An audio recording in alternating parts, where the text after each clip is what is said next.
We have seen communities run by local governments effectively. Like, results are created.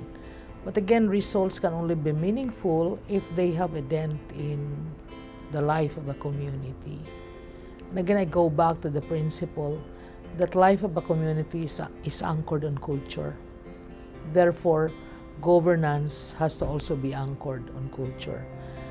So, ang advocacy ng Local Government Academy ay maipaalam sa mga local governments kung gaano dapat kalalim ang pag-intindi sa pamamahala, kung gaano dapat kalalim ang basihan ng mga strategies na ginagawa nila para mapaunlad ang buhay ng mamamayan. Hindi pag-unlad na iaangat mo lang ang economic life, kundi yung kabuuhan. It's really uplifting the culture of the community. Pag kultura kasi, it embodies all the facets of life. Hindi lang social, economic, political, but as well as the moral component or the moral facet of development.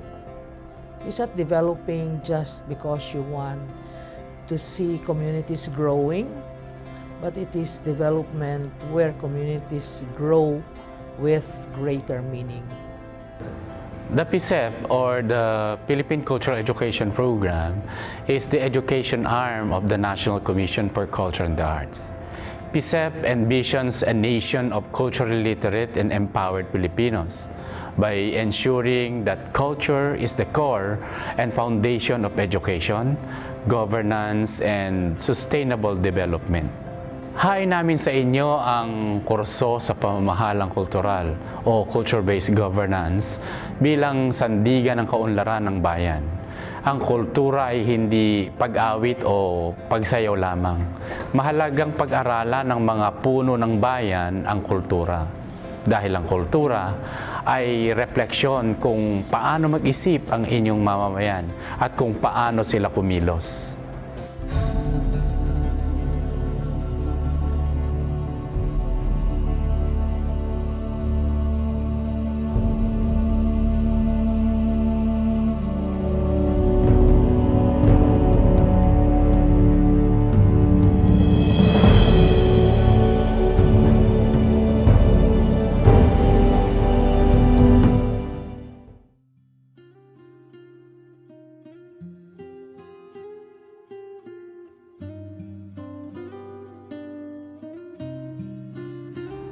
Ang tunay na Pilipino legally ay yung mga pinanganak dito. At yung katunayan na yan ay nasa passport nila. Pero ang talagang sa akin pananaw, ang tunay na Pilipino ay yung taong nagmamahal buong puso sa bayan na ito. There are people na hindi pinanganak dito, na ang citizenship is hindi Pilipino, pero mahal na mahal nila itong bayan na ito, kaysa mas mahal pa nila kaysa yung mga pinanganak rito. Language is a vital tool for development. Hindi maituturing na isang nasyon ng isang bansang Pilipinas kung hindi ito nagkakaisa sa wika. Kailangang makilahok ang lahat ng ating mamamayan sa pagsulong ng kaunlaran.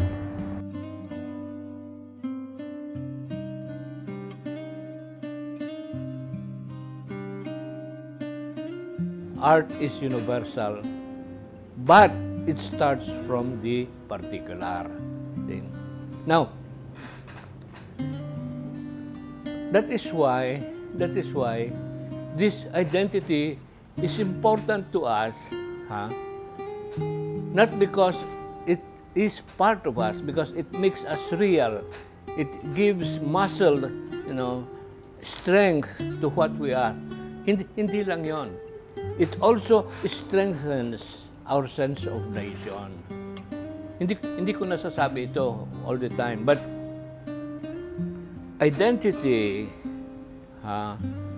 in a sense, unites us.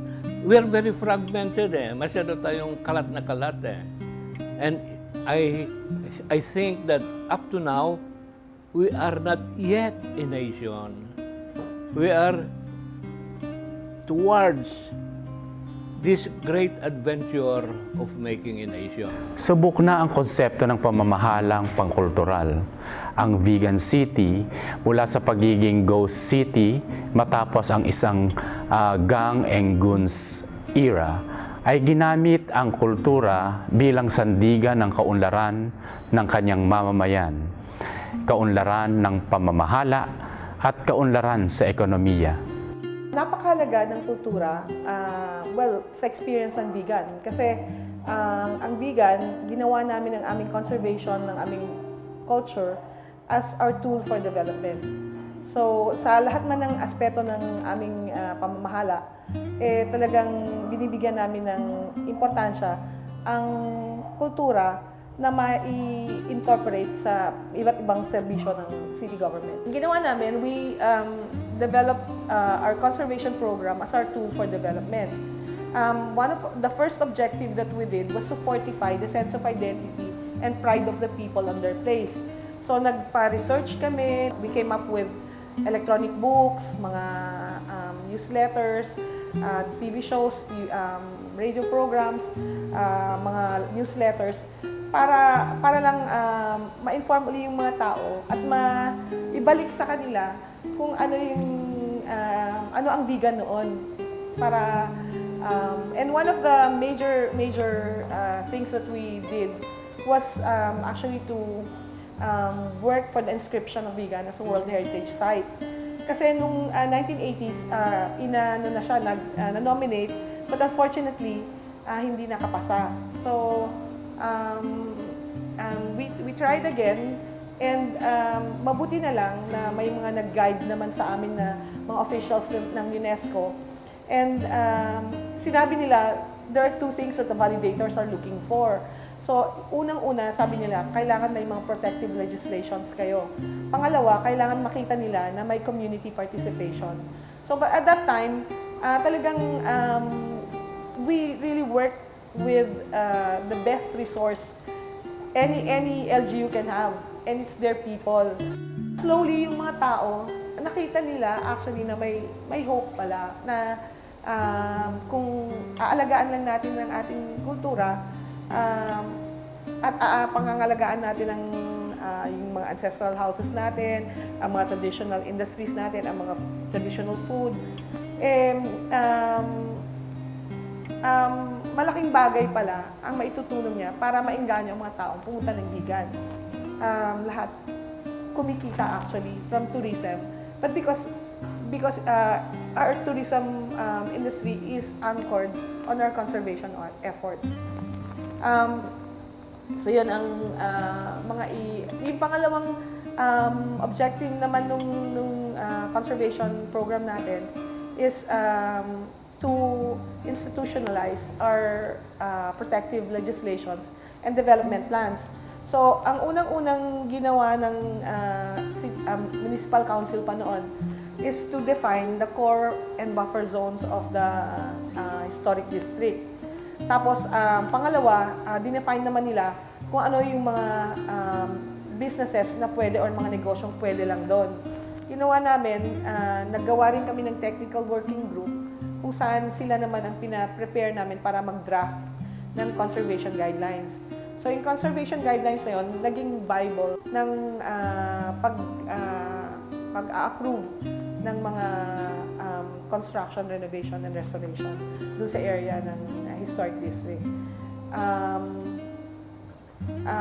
Doon sa conservation guidelines na yun, very detailed na pati yung height ng mga buildings, yung mga color ng mga buildings. At that time din, may mga projects din kami with the Spanish government, especially on making the master plan ng vegan. So yun, yun ang mga iba't ibang efforts on the side of on that objective. The third objective is to forge local and international linkages. So yun naman, well, of course, as I mentioned a while ago, yung mga efforts natin with the Spanish government, kasi siguro because we have a shared history, dahil matagal na sinakop nga nila ang mga iba't ibang lugar ng Pilipinas, including vegan. So, they had several projects with us.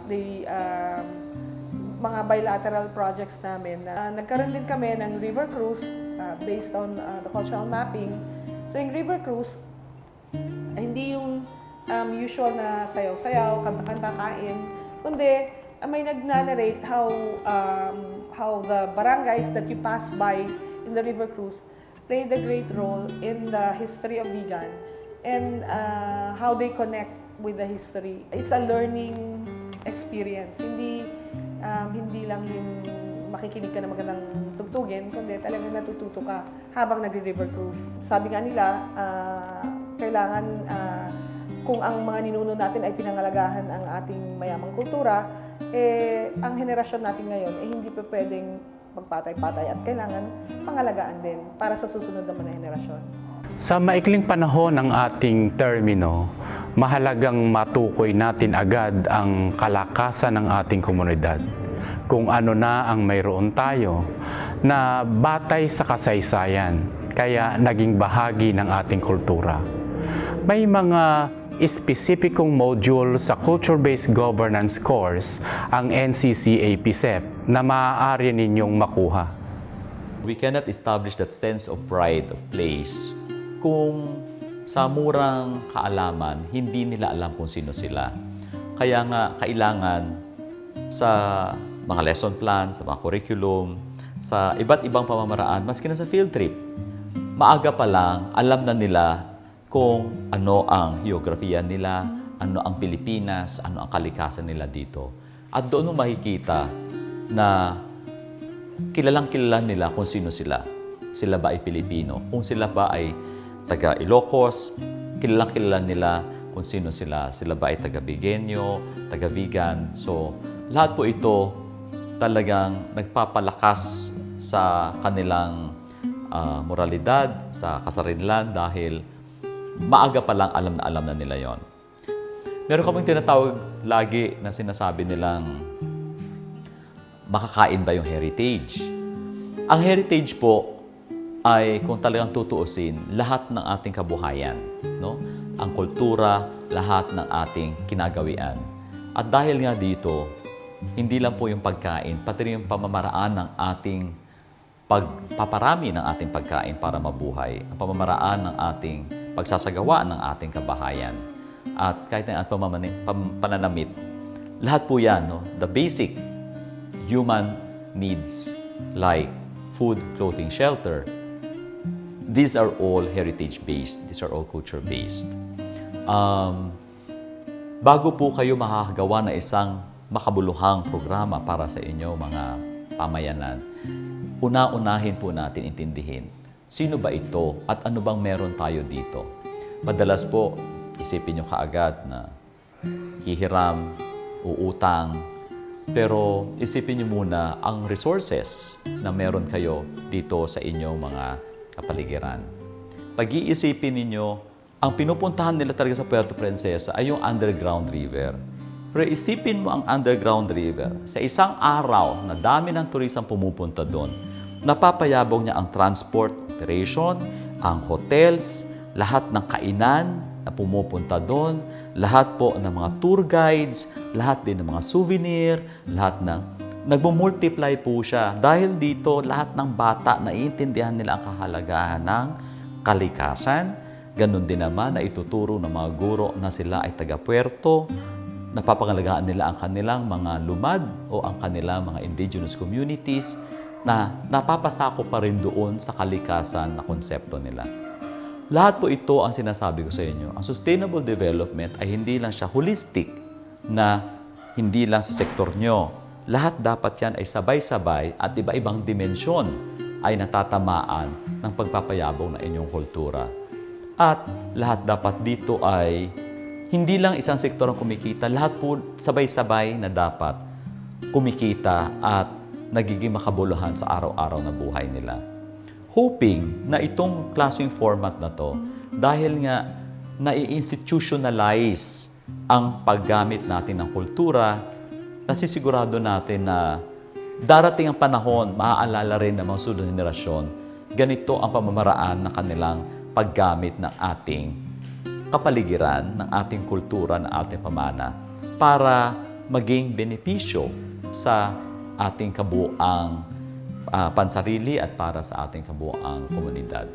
So, yun po ang dapat isaisip natin na totoo na kailangan kumita ang ating mga komunidad, totoo na dapat may mga bagong gusali tayo, totoo na sabay-sabay darating ang problema natin sa ating lipunan. Pero isipin po natin, siguro ang maiging gawin muna natin, pag tayo ay titingin sa isang problema sa lipunan, tignan natin ano ang kulturang nakakapailalim o kung saan ito nakapatong. Kasi mas madali nating maintindihan ang problema na sumasakop sa ating bayan. Kung inaalagaan ang kultura ng mamamayan, napapangalagaan din niya ang kanyang kapaligiran. Kaya mahalaga ang papel ng kultura sa edukasyon. Ito rin ay mahalaga sa pamamahala ng pamahalaan, lalo na sa ekonomiya. Sapagkat mula pa nung pagkatapos ng giyera, ekonomiya ng tinututukan ng pamahalaan tungkol sa pera, kabuhayan, sa mga ibang bansa na nangangalakal dito sa atin. Subalit, nagiging mabisa lamang ito sa ating bayan kung ito'y pinapasukan natin ng ating pag-uugali, yung tinatawag nating attitudes and values. Kasi kung wala ito, hindi magiging matagumpay isang bansa na tinatawag natin economically. So ito ang dalawang mahalagang papel na ginagampanan ng kultura sa edukasyon at sa ekonomiya. Ano yung kahalagahan ng mga paniniwala at pagpapahalaga ng isang pamayanan sa pagsasama-sama o pagkakaroon ng unity ng isang pamayanan? So ito ay isang mahalagang sangkap na nagbibigki sa mga tao at kinakailangan may pagkaunawa ang nangunguna tungkol sa kung ano yung tinatawag na mahalaga o mainam para sa kanyang mga nasasakupan.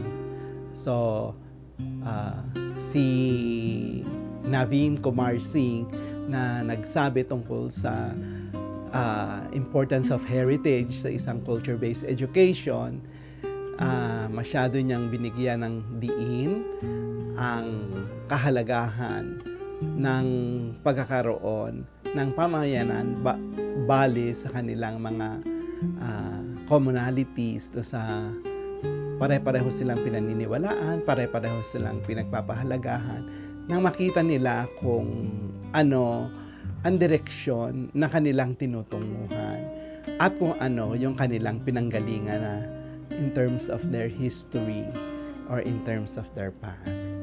The Philippine Cultural Education Program believes that cultural literacy and competencies are critical knowledge and skills set for 21st century Filipinos learners. By enhancing this capacity, Filipino can enjoy greater access to opportunity in an increasingly multicultural and integrated global environment.